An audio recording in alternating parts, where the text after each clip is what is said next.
राम मंदिर का निर्माण, अगस्त तक हो जाएगा प्लिंथ का निर्माण। राम मंदिर के निर्माण में आई तेजी, प्लिंथ का काम होगा जल्द पूरा।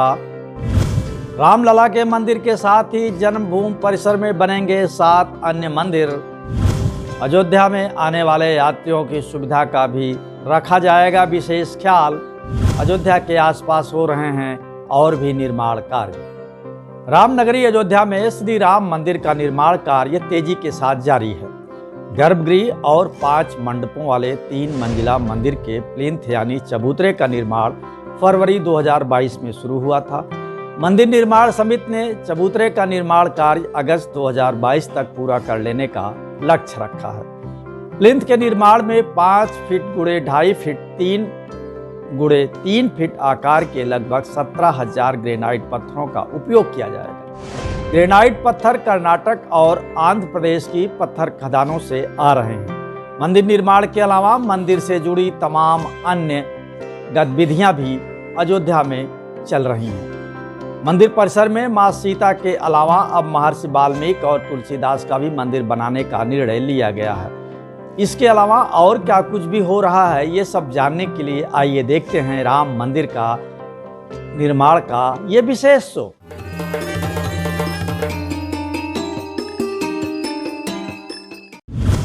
मंदिर की ऊपरी संरचना में लगेगा 4.5 लाख घनफुट पत्थर। राम मंदिर निर्माण समिति के अध्यक्ष नृपेंद्र मिश्रा के अनुसार मंदिर की ऊपरी संरचना में राजस्थान के बंसी पहाड़पुर के पत्थर लगेंगे। इन पत्थरों को तराशने का काम पहले ही शुरू हो चुका है। अब तक लगभग 75,000 घनफुट पत्थर की नक्काशी पूरी हो चुकी है। ऊपरी संरचना यानी सुपर स्ट्रक्चर के लिए कुल 4.5 लाख घनफुट पत्थर की आवश्यकता होगी।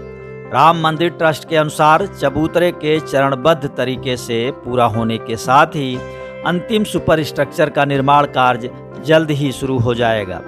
परियोजना निगरानी सलाहकार और निर्माण एजेंसियों के साथ विस्तृत तकनीकी चर्चा के बाद जमीन के नीचे सादे सीमेंट कंक्रीट, ग्रेनाइट पत्थर की परतों, मिर्जापुर पत्थर की परतों और ग्रेनाइट पत्थरों द्वारा अंतिम टॉपिंग के उपयोग के साथ निचले चबूतरे के डिजाइन और नक्शे को भी अंतिम रूप दिया जा रहा है। राम जन्मभूमि परिसर में तुलसीदास जी का भी मंदिर। राम जन्मभूमि परिसर में रामचरितमानस के रचयिता गोस्वामी तुलसीदास का भी मंदिर बनाया जाएगा। तुलसीदास के अलावा 7 और मंदिर बनाने का फैसला पहले ही लिया जा चुका है। अब इनके निर्माण के लिए स्थान चिन्हित कर लिया गया है। राम मंदिर निर्माण समिति की पिछली बैठक में रामायण के रचयिता महर्षि वाल्मीकि, माता सीता, माता सबरी, जटायु, निषाद राज और भगवान गणेश के मंदिर बनाए जाने पर सहमति बनी थी। सृष्टि के सामने नारी शक्ति के रूप में माता सीता का जीवन समाज के सामने आना चाहिए, इसीलिए उनका मंदिर भव्य और विशाल बनेगा। श्री राम के जीवन से जिनकी अभिन्नता सदैव बनी रही, उनमें नाम आता है निषाद राज और केवट का, दूसरा नाम सबरी, तीसरा नाम जटायु का। इनके मंदिर को भी राम जन्मभूमि परिसर में सम्मानजनक स्थान मिलेगा। 25,000 राम भक्तों के लिए भव्य तीर्थयात्री सुविधा केंद्र।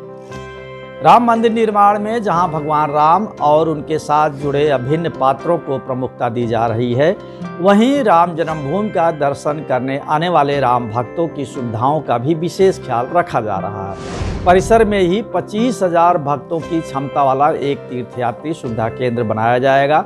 मंदिर के प्रवेश द्वार के पास बनने वाले तीर्थयात्री सुविधा केंद्र में यात्रियों के लिए सभी आधुनिक व्यवस्थाएं होंगी। सुग्रीव किला राम जन्मभूमि प्रवेश मार्ग पर परिसर की बाईं तरफ सुविधा केंद्र निर्मित होगा। इसका लेआउट बन गया है। इसमें तीर्थयात्रियों के सामान को रखने के लिए अमानती घर, जूता चप्पल रखने का स्थान, बैठने के लिए बेंच, एक बड़ा हॉल, पेयजल और शौचालय आदि की व्यवस्था होगी। 268 करोड़ से बनेगी सीता झील, 2.5 किलोमीटर होगी लंबी। रामनगरी अयोध्या को त्रेता युग का लुक देने के लिए योगी आदित्यनाथ सरकार इसके कायाकल्प में जुटी हुई है। इसी क्रम में राम जन्मभूमि परिसर से 7 किलोमीटर दूर नया घाट से गुप्तार घाट के बीच 268 करोड़ रुपए की लागत से सीता झील का निर्माण किया जाएगा। अफीम कोठी के पास 14 कोसी परिक्रमा मार्ग के समानांतर इस झील की परियोजना को सरयू नहर खंड बनाएगा। प्रोजेक्ट को मंजूरी के लिए सीएम योगी आदित्यनाथ के पास भेजा गया है। सीता झील परियोजना के लिए 80 हेक्टेयर भूमि की जरूरत होगी। किसानों से 46 हेक्टेयर और करीब 34 हेक्टेयर नजूल भूमि का अधिग्रहण किया जाएगा। झील की लंबाई 2.5 किलोमीटर, चौड़ाई 300 मीटर और गहराई 5 मीटर होगी। झील को जमथरा स्थित गुरुद्वारा ब्रह्मकुंड के पास सरयू नदी से जोड़ा जाएगा।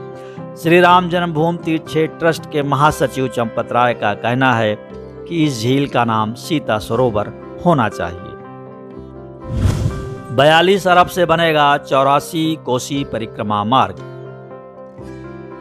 श्री राम जन्मभूमि और रामलला का दर्शन करने आने वाले भक्तों में से अधिकांशतः 84 कोसी परिक्रमा भी करते हैं। इसीलिए केंद्र सरकार ने परिक्रमा मार्ग को राष्ट्रीय राजमार्ग का दर्जा देते हुए परिक्रमा पथ के निर्माण पर 4200 करोड़ रुपए खर्च करने की योजना बनाई है।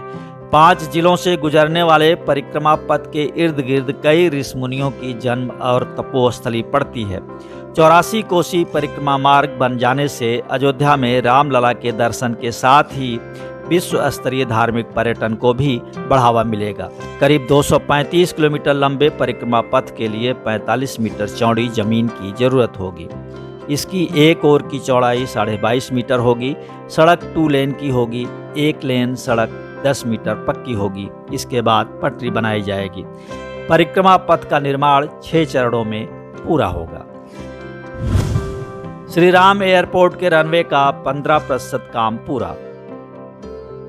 राम मंदिर निर्माण और अयोध्या में हो रहे अन्य निर्माण कार्यों के अलावा देश विदेश के यात्रियों की सुविधा के लिए बन रहे बहुप्रतीक्षित श्री राम एयरपोर्ट को लेकर भी खुश खबर है। इसका निर्माण कार्य जोरों पर चल रहा है। बताया गया कि 2023 तक ये बनकर तैयार हो जाएगा। अयोध्या श्री राम एयरपोर्ट के रनवे का 15% काम लगभग पूरा हो गया है। एयरपोर्ट पूरी तरह श्री राम मंदिर के स्वरूप में होगा। इसका जो मॉडल तैयार किया गया है वह राम मंदिर लुक की तरह है। मॉडल में मंदिर की तर्ज पर गुंबद भी दिखाए गए हैं। ये देश का पहला एयरपोर्ट होगा जिसका रूप अन्य एयरपोर्ट से पूरी तरह से अलग होगा। फिर एयरपोर्ट ही क्यों, अयोध्या में बन रहा श्री राम रेलवे स्टेशन भी अपने आप में अद्भुत है। भक्त चाहे रेल मार्ग से आएं, सड़क मार्ग से आएं या फिर हवाई मार्ग से आएं, यात्रियों को अयोध्या पूरी तरह से राममय ही दिखेगी। अब तेज होगा धन्नीपुर मस्जिद का निर्माण कार्य भी। बात राम मंदिर निर्माण की हो तो जिक्र धन्नीपुर में बनने वाली मस्जिद का आ ही जाता है। धन्नीपुर मस्जिद का निर्माण भी अब तेजी से होने की उम्मीद है। इसी महीने मस्जिद ट्रस्ट की बैठक अयोध्या में होनी है। Indo Islamic cultural foundation trust के सचिव अतहर हुसैन के अनुसार मई 2021 में मस्जिद का नक्शा पास कराने के लिए अयोध्या विकास प्राधिकरण में ऑनलाइन आवेदन किया गया था। फीस भी जमा हो गई थी, लेकिन अब इसके लिए 1 या 1.5 करोड़ रुपए अतिरिक्त शुल्क जमा करनी होगी। जल्द ही इसका इंतजाम कर लिया जाएगा। बहरहाल अयोध्या सर्वधर्म समभाव की भूमि है। मंदिर के साथ मस्जिद भी आकार ले, ये हम सब चाहते हैं। राम मंदिर का निर्माण के इस विशेष शो में आज बस इतना ही। ये शो आपको पसंद आया तो लाइक करें, शेयर करें और हाँ, कमेंट बॉक्स में अपनी बात जरूर लिखें। अगले हफ्ते फिर मिलेंगे कुछ और नई जानकारियों के साथ। तब तक के लिए अलविदा। जय श्री राम।